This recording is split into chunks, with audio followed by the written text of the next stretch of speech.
যত খুশি ব্যথা দাও, সে ব্যথা নীরবে আমি সইব। হায় তবুও তোমায় নমস্কার বন্ধুরা, আমি আবারও আপনাদের সামনে চলে এলাম নতুন ভিডিও নিয়ে। আপনারা সবাই কেমন আছেন? ভালো আছেন তো? আমিও ভালো আছি। তাহলে চলুন আজকে আপনাদের নতুন রেসিপি দেখাই, সবারই খুব ভালো লাগবে, টক ঝাল মিষ্টিতে ভরপুর। আজকে আপনাদের দেখাতে চলেছি সাম্বার ডাল ও ধোসা। তো সাম্বার ডালের জন্য আমি আগে থেকেই অরহর ডাল নুন হলুদ দিয়ে আমি সেদ্ধ করে নিয়েছি প্রেসার করে 4টে সিটি দিয়ে। 250 গ্রাম ডাল নিয়েছি। আর সবজি নিয়েছি আমি, এখানে আছে সজনের ডাঁটা, মিষ্টি কুমড়ো, ভেন্ডি, টমেটো কুচি, কাঁচা লঙ্কা চেরা, আর নিয়েছি আমি চাল কুমড়ো। আর মশলা নিয়েছি, সাম্বার মশলা আছে, নুন আছে, এখানে তেঁতুল আছে, তেঁতুলের কদ যেহেতু লাগবে, এখানে আখের গুড় আছে, এখানে আছে কাশ্মীরি লাল লঙ্কার গুঁড়ো, সর্ষে, হিং, শুকনো লঙ্কা, কারি পাতা, আর হলুদ, আর সর্ষের তেল। এটাই আমার আজকে লাগবে। তাহলে চলুন গ্যাসটা ধরিয়ে আমি কড়াইটা বসিয়ে দিই। এবারে আমি এদিকে সাম্বারটা বসাবো আর একদিকে আপনাদের ধোসাটা বানিয়ে দেখাবো। তো আমি কিভাবে বানাচ্ছি আপনারা একটু দেখুন, অবশ্যই এভাবে বানিয়ে খাবেন, ভালো লাগবে। আমি গ্যাসটা অন করে দিয়েছি,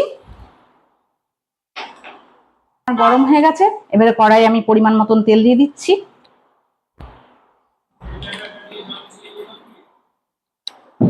এবারে তেলটা গরম হোক। তেলটা গরম হতে হতে আপনাদেরকে আমি দেখাই,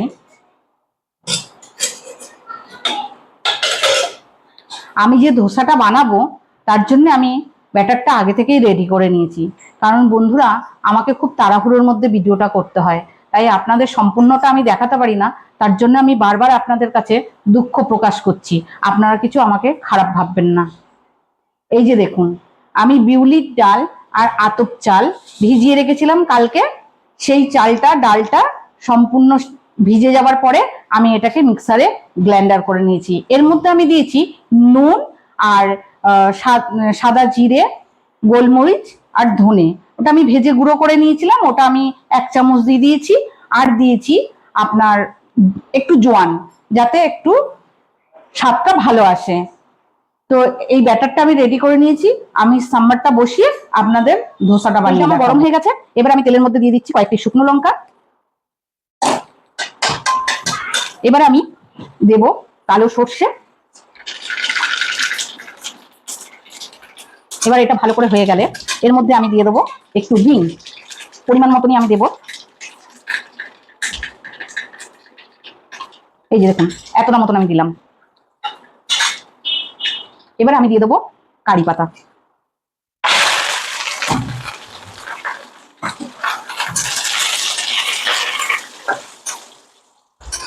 এবার আমি একে একে সবজিগুলো দিয়ে দেবো। প্রথমেই আমি ভেন্ডিটা দেবো। ভেন্ডিটা একটু ভাজা ভাজা হয়ে গেলে তারপরে আমি সব সবজিগুলো দেবো। সব সবজিগুলো আমি দিয়ে দিচ্ছি। কারণ সবজিগুলো না বন্ধুরা বেশি ভাজবো না, কারণ বেশি ভাজলে সাম্বারের স্বাদটা ভালো আসে না, তাই সেদ্ধ হওয়ার মতন ভেজে নেব। টমেটোটা আমি একটু পরেই দিচ্ছি। এবার এর মধ্যে আমি নুন অ্যাড করব,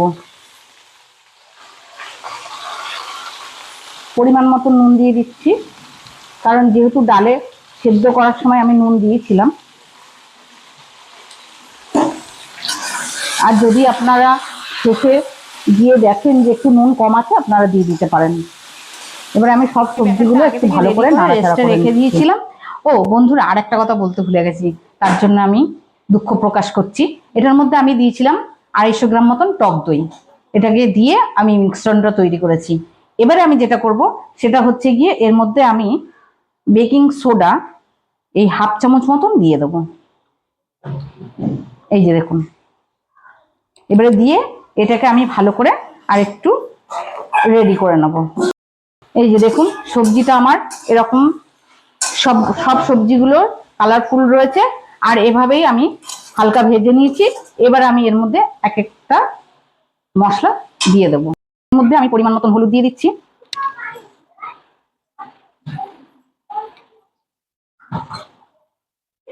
এবার আমি দিয়ে দেবো একটু লাল লঙ্কার গুঁড়ো, কালারটা ভালো আসার জন্য। এবার আমি টমেটো কুচিটা দিয়ে দেবো।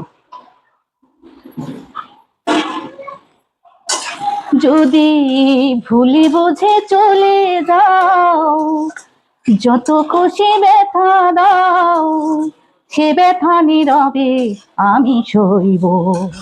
হায় তবুও তোমায় ভালোবাসবো, হায় তবুও তোমায় ভালোবাসবো। ভুল হারা ফুল আমি, আমার ঠিকানা নাই, ভুল বুঝো না মোরে যদি আমি ভেসে যাই। ভুল হারা ফুল আমি, আমার ঠিকানা নাই, ভুল বুঝো না মোরে যদি আমি ভেসে যাই। আমার সবকিছু ভালো করে ভাজা হয়ে গেছে, এবার আমি এই ডালটা দিয়ে দিচ্ছি।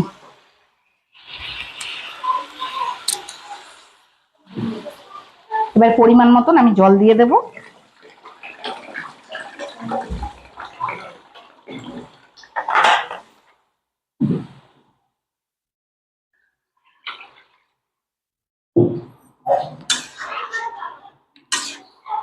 ডালটা কিন্তু পুরো একদম সেদ্ধ করলে চলবে না, একটু গোটা গোটা থাকবে, তাহলে সাম্বারটা খেতে ভালো লাগবে। তো আমি গ্যাসটা অন করে প্যানটা বসিয়ে দিয়েছি, জানি না কতটা ভালো করতে পারবো, তবু চেষ্টা করছি। আর এখানে আমি বাটারটাকে গলিয়ে নিয়েছি। প্রথমে বাটারটা আমি একটু ব্রাশ করে নেবো।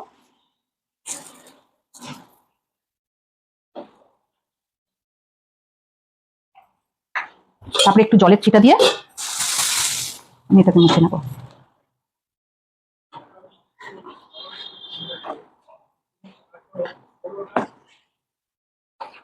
এই যে দেখুন কেমন হয়েছে, পুরো টেক্সচারটা এরকম আসতে হবে।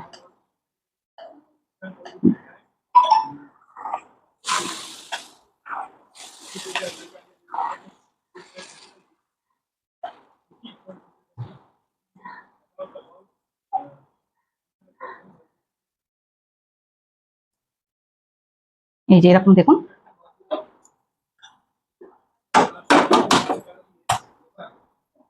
এটা আস্তে আস্তে হোক, এক এক করে আপনাদের দেখাই, দেখি এবারে কেমন হয়েছে।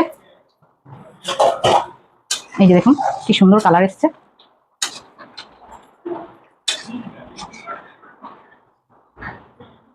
একদম সবকিছু সেদ্ধ হয়ে গেছে। এবার আমি আর বাদ বাকি জিনিসগুলো দিয়ে আমি নামাবো। প্রথমে দিয়ে দেবো সাম্বার মশলা।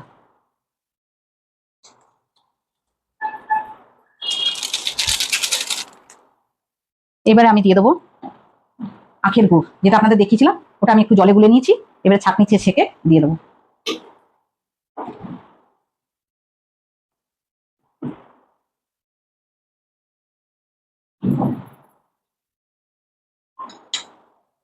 এবার একটু নাড়াচাড়া করে নিই।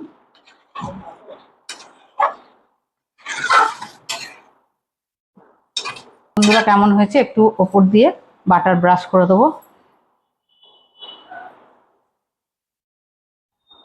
তাহলে খেতে ভালো লাগবে। এবার আমি এটাকে আস্তে আস্তে তোলার চেষ্টা করব।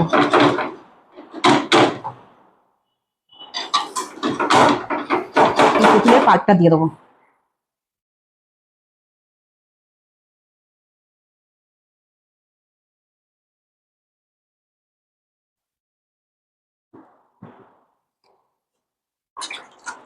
দিয়ে একটু ফুটিয়ে নামিয়ে নেব। বন্ধুরা এই যে দেখুন আমি এভাবে বানিয়ে ফেলেছি, তাহলে আমি ঘরে তো বানিয়েছি ঘরোয়া উপকরণ দিয়ে, জানি না কেমন হয়েছে। ধোসাটা ঠিক এরকম হয়েছে, আপনারা কিছু মনে করবেন না, এর জন্য আলাদা তৈরি করার জিনিস লাগে। তো আমি ঘরের যে আমার রুটি করার চাটু ওর মধ্যেই করেছি, তাই জন্য বেশি বড় বড় করতে পারিনি, ছোটই হয়েছে, এইভাবে তৈরি করেছি। আর চাটনিটা বন্ধুরা আপনাদের দেখাতে পারিনি, এটা আমি আগে থেকে তৈরি করে নিয়েছিলাম, কারণ আমাকে অনেক কম সময়ের মধ্যে ভিডিওটা করতে হয়, বুঝতে পেরেছেন, তাই জন্য আমি চাটনিটা আগে থেকে তৈরি করেছিলাম। তো চাটনিটা আমি করেছিলাম কাজু বাদাম, চিনে বাদাম, নারকোল আর সর্ষে বাটা, আর মানে এর উপরে যে আমি এটা দিয়েছি, ফোড়নটা দিয়েছি, সেটা হচ্ছে গিয়ে সর্ষে, শুকনো লঙ্কা, কারি পাতা, একটু ছোলার ডাল, একটু মুগের ডাল দিয়ে আমি এটাকে করেছি। তাহলে বন্ধুরা আজকে এই পর্যন্তই, আপনাদের এই রেসিপি দেখিয়ে নিলাম। আপনারা এভাবেই বাড়িতে বানিয়ে খাবেন, আর ভালো লাগলে অবশ্যই আমার পাশে থাকবেন। তাহলে আজকের মতন এই পর্যন্ত, ধন্যবাদ।